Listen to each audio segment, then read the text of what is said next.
All right, so another interview here for Skagit Speedway as the off season, at least back home, is winding down. It's picked up here in Arizona. A guy who now races in Arizona, but has spent some time and a lot of time actually up in the Pacific Northwest, Jake Hessel. Thanks for joining me. So, can you kind of first explain your career up in Washington? You ran at Deming, you ran at Skagit throughout your time. Yeah, man, I started racing actually go-karts when I was like 4 or 5 out at Evergreen Speedway was like my home track. I lived in Monroe there.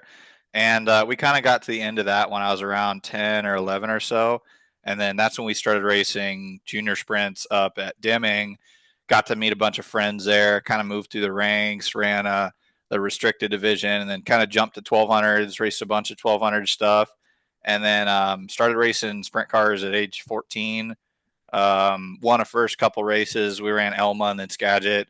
And then I think 2016 we hit it pretty hard with a 360, and then kind of just did whatever we could after that. I mean, I got to run for Bud Ash, the 57 car at the tail end of my Skagit career, at least.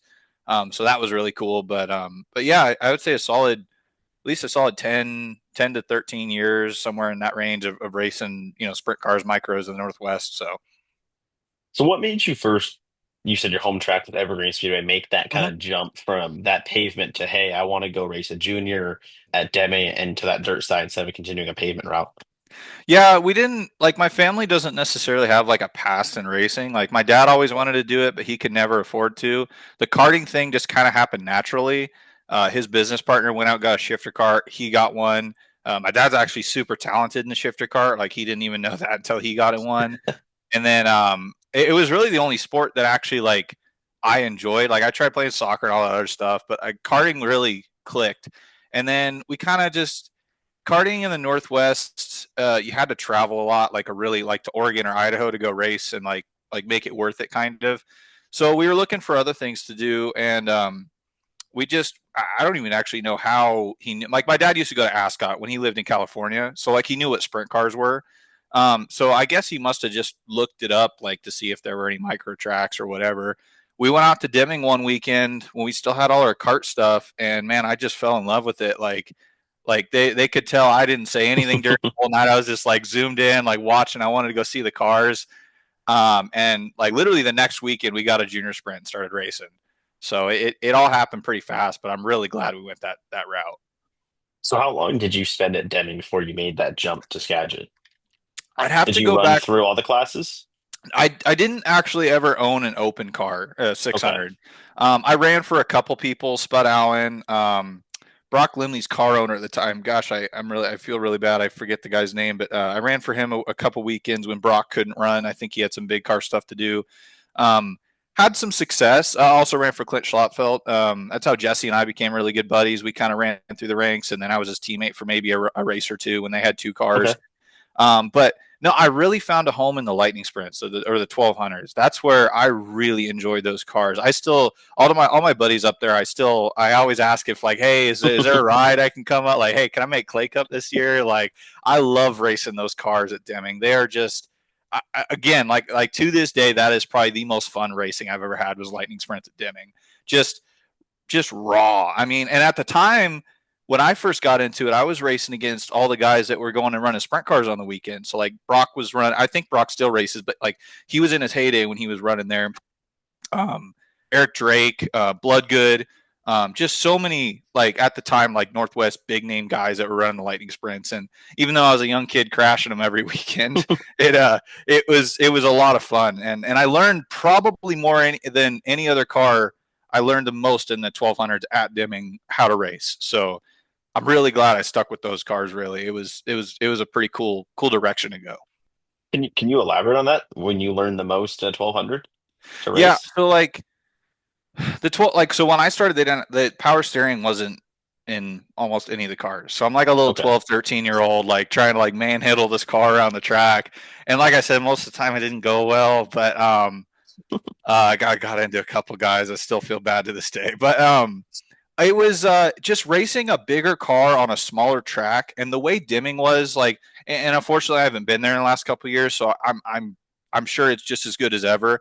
But when we had the inside wall there, and it was curbed up every night. I mean, you learned how to drive a race car.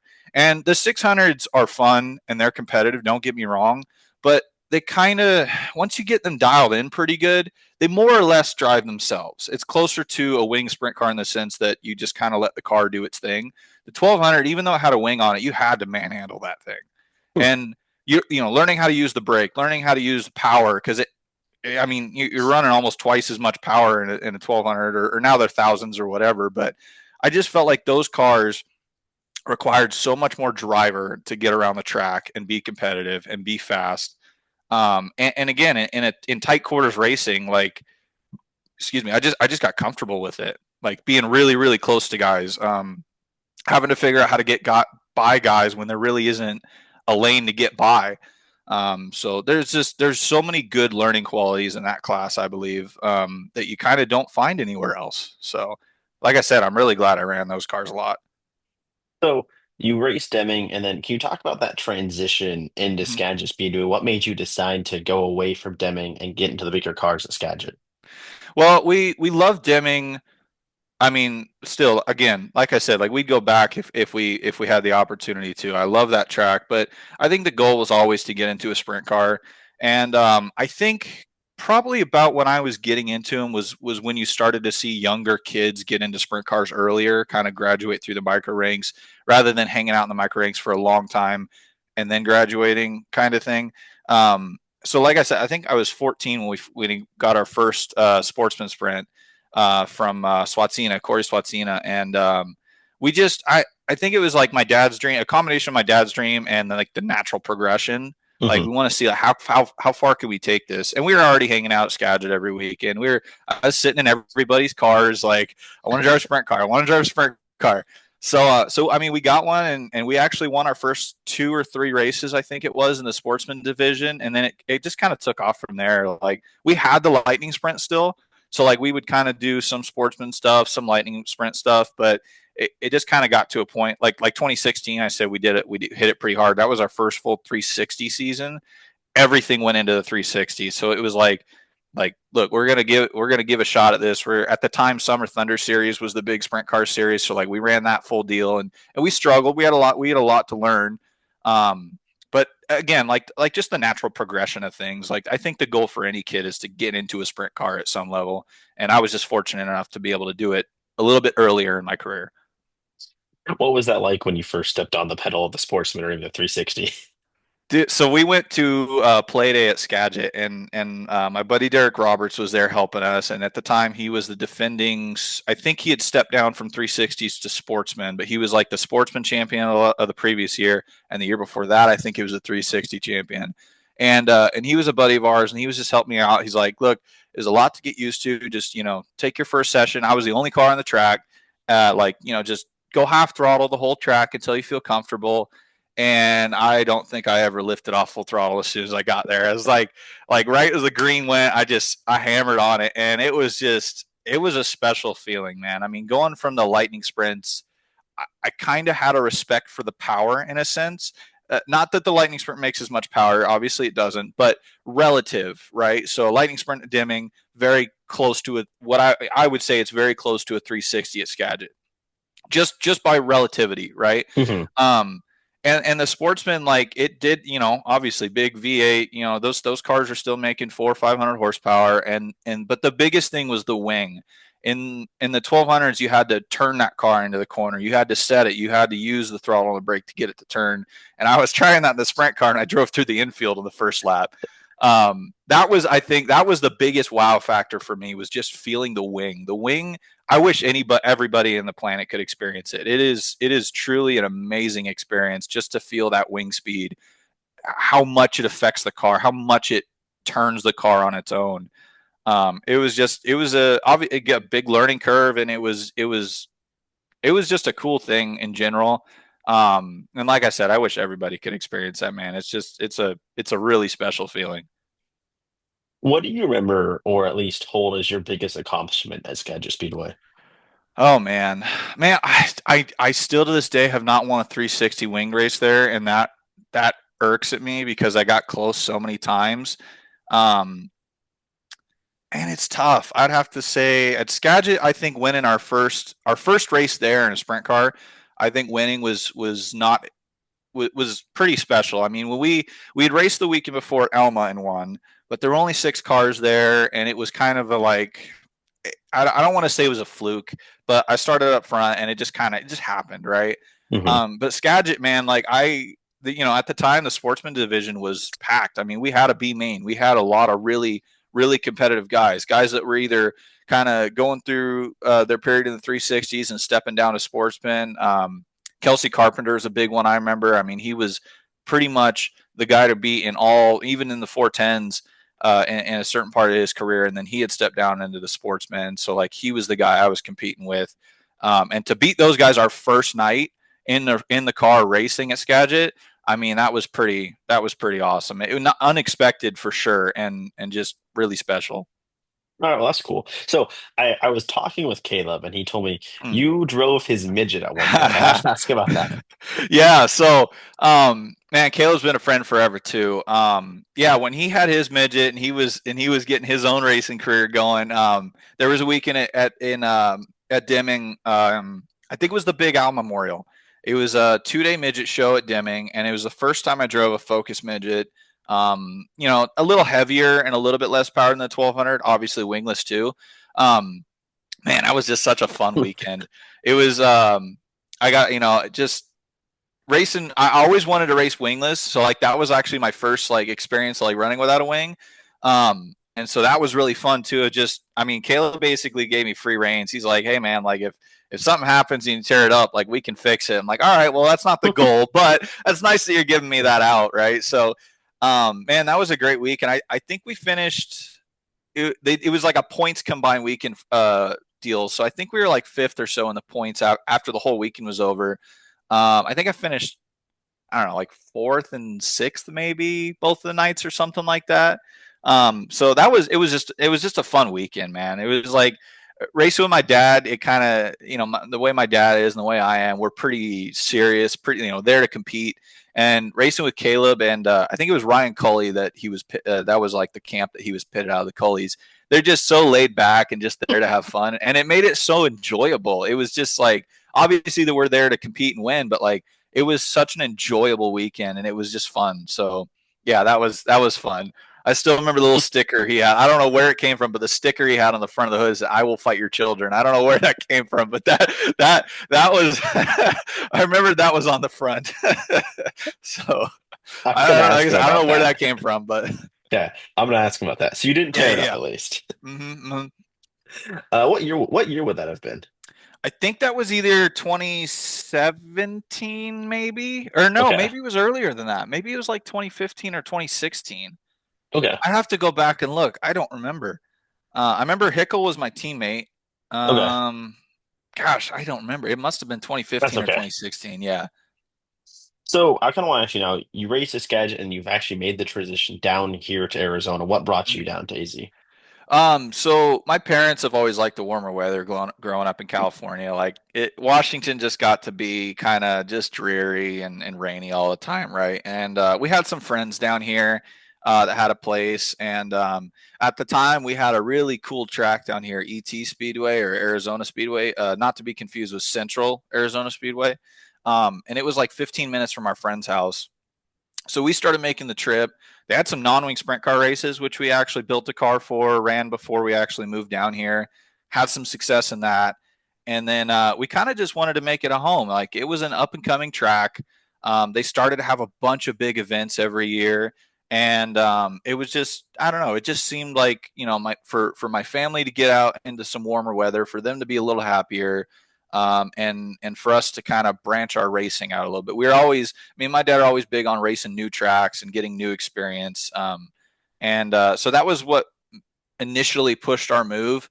And then, as fate would have it, unfortunately, like we got down here within a month, the track closed down. So, but thankfully, we still have Central Arizona, and that Hmm. place is pretty cool. So, and the opportunity I've had with the 8 car and Bob Ream and everything has naturally worked out really, really well.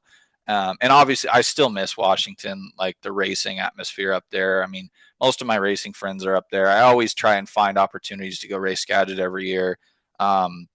And we might actually this year. I don't know yet. I'm still putting the schedule together, so we'll see what happens.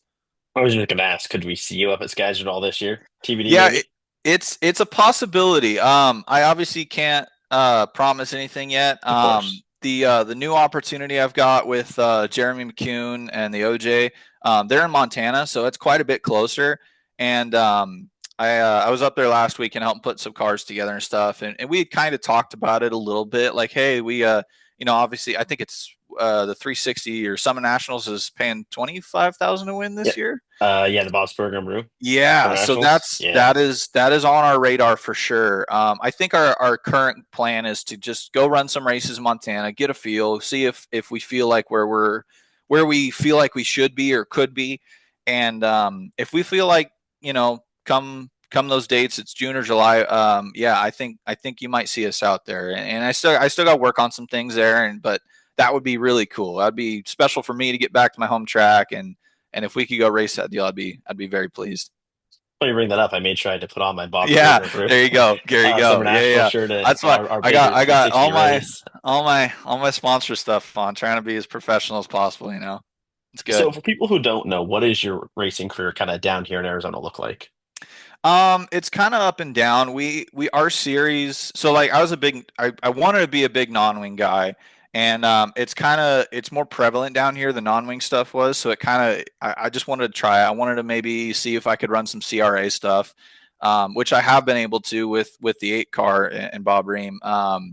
But I took a nasty crash a couple years ago, and it kind of turned me away from it. And it's like I just racing with the wing is just kind of, whether I grew up with it and that makes me more comfortable. I don't know. I just feels more natural to me. And our series down here has kind of gone through some trials, I guess you could say. Like we were sanctioned by Power I last year. Unfortunately, that deal didn't go very well. So we're kind of our own series now. It's kind of a split between New Mexico and Arizona. There's Okay. enough cars between the two states where we can put a decent year together racing. So I think there's about 18 to 20 races or so in that Wing 360 series, and then now obviously the team I run for, we just acquired a 410, so we got to run high limit a couple weeks ago. So we might start thinking about maybe running some Southern California stuff if that's in the cards, or maybe even traveling east to Texas if that works out. But all those things are kind of still in the works. It just depends on where we can go money wise, or everybody works day jobs, so everybody's got to get the time off work. So but yeah, no, 18 to 20 races on the schedule for a 360, and we'll see how that goes. Well, you just hit on it. You got the 410 and you were able to race with high limit. The first time out here, the first time, 410 racing has been back in Arizona in a long Mhm. time. You're racing against a couple Skagit guys, Kobe Thornhill, Robbie Price out here, of course, all the big high limit names. How did that weekend go for you? It was tough, man. It was obviously, like, it was super exciting just to get, like, break into a 410 wing sprint car. I've waited a really long time for that opportunity, so I was very thankful to have a good car and a good motor and a good team to help me get there. Um, Central Arizona has put a ton of work into their track, so it made it just so much more exciting. Even on top of that, um, uh, we struggled. Unfortunately, we never made it out of the B main both nights, but it was kind of necessary because, like, we've had some success in the 360 stuff around here, but we never really had a good feeling of where exactly we're at competitive wise. And that weekend really opened our eyes. Like, we need to keep working at this. We're not where we should be. And I feel as a driver, I'm good enough to make those kind of shows, right? At least make it into the A main, maybe not do anything Mhm. spectacular, but um, no, we learned a lot, and there were so many new things going into the weekend too. New chassis, new track configuration. I mean, when they put the wall up, it changed the dynamic of the place a lot, and that was the first time I'd raced on it like that. Mhm. And then obviously first weekend in a 410. So there was just so many learning aspects of the weekend. It was really good just to fill notebooks for us. So we'll be a lot more prepared next time they come through. But yeah, just it was an exciting weekend getting to see because the previous year I'd spent on the road as a crew member on the high limit tour. So I made a lot of friends, getting to see them again. So that was a lot of fun. Who are you crewing with? I was crewing with Justin Peck in the Buick Okay. Motorsports 13. Yeah, I Okay. was kind of a hybrid role of car chief and tire guy throughout the year. Just kind of did whatever I was needed to do. How long did you do that? Was it a year type deal? Yeah, just a year. My car owner Bobby Ream, he had some connections with Tom Book, and I had interest or expressed some interest in going on the road, and really it was just to learn. I feel like as a driver, I want to know as much about the car as possible. I feel like that Hmm. helps me and helps the people I'm racing for. Um, and I wanted to see all the new tracks and just kind of see what level they're at, and like I said, just learn. So he was able to kind of pair me up with those guys, and it was just it was a fantastic year, man. I mean, I learned so much in that year, and the people I got to become friends with, the people I met, the tracks I got to go to, it was pretty badass. So That sounds sweet. yeah. So you've seen everything. How does some of that, I know it's been a while, but Mhm. compare to racing up in Washington? How does that national scene compare to Skagit? The national scene is very interesting. It's obviously, I mean, whatever you think it is, it probably is. It's cutthroat. It's it's drama filled. It's professional, right? I mean, it's those guys are racing to put food on the table, so they just race at a much higher intensity. But when we came back to Skagit, that was the first time I'd seen it in a couple years. And I praised the place up pretty good because even before all the renovations, Skagit's been a top notch facility, Hmm. and even more so now. So everybody is pretty pleased with the place. I think qualifying conditions, the track conditions, were a big surprise to about everybody.